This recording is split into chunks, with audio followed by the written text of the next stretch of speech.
నమస్కారం. ఛానల్ పీవీఎన్‌కి స్వాగతం. ఆధునికత, నాగరికత సమాజానికి 2 చక్రాల వంటివి.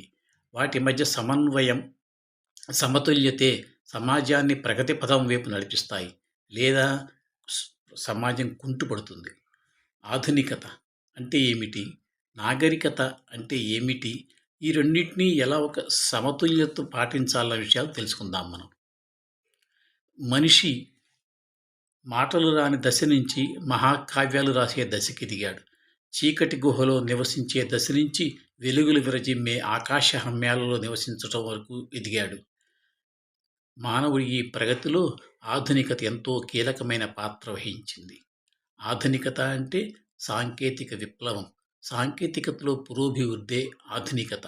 మరి నాగరికత తెలుసుకుందాం. ఆయుధాలు తయారు చేయటం ఆధునికత. ఎప్పుడు ఎక్కడ వాడాలో తెలుసుకోవటం నాగరికత. మొబైల్ ఫోన్ వాడటం ఆధునికత. ఎప్పుడు ఎక్కడ ఎలా వాడాలో తెలుసుకుని వాడటం నాగరికత. ఈ రోజుల్లో మొబైల్ ఫోన్ ఎలా వాడుతున్నారో మనకు తెలుసు కదా. హాస్పిటల్స్లో ఐసీయూ దగ్గర కూడా మొబైల్ ఫోన్ వాడుతున్నారు.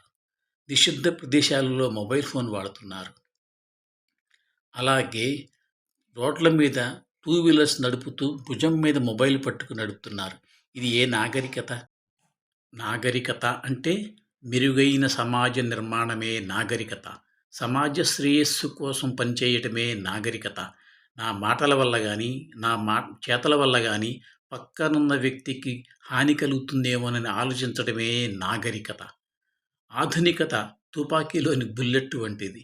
ఆత్మరక్షణ చేసుకోవచ్చు, ఆత్మహత్య చేసుకోవచ్చు. కానీ నాగరికత అలా కాదు. మధురమైన తేనె వంటిది. మేలే చేస్తుంది కానీ కీడు చెయ్యదు. ఎప్పుడో 40-50 ఏళ్ల క్రితం single channel block and white టీవీల్లో అత్తాకోడల గొడవలు, ఆడపడుచుల గొడవలు, తోడికోడల గొడవలు వస్తుండేవి. కానీ ఇప్పుడు మనం వాడే టీవీలు ఆండ్రాయిడ్ టీవీలు, స్మార్ట్ టీవీలు, ఎల్సీడీ, ఎల్ఈడి టీవీలు. అయినా అవే సీరియల్స్. అత్తాకోడల గొడవలు, తోడికోడల గొడవలు, ఆడపడుచుల గొడవలు. ఆధునికతలే కానీ పురోగతి, నాగరికతలో ఏది పురోగతి ఉందా చెప్పండి? ఆధునికతే నాగరికత అన్న భావన మనలో కలుగుతోందేమోనని నాకు అనిపిస్తోంది. అలా కాకూడదు. ఆధునికత ఫలాలు అందుకుంటూ నాగరికత వైపే మనం పయనించాలి. మన పయనం నాగరికత వైపు. Thank you very much. ధన్యవాదములు.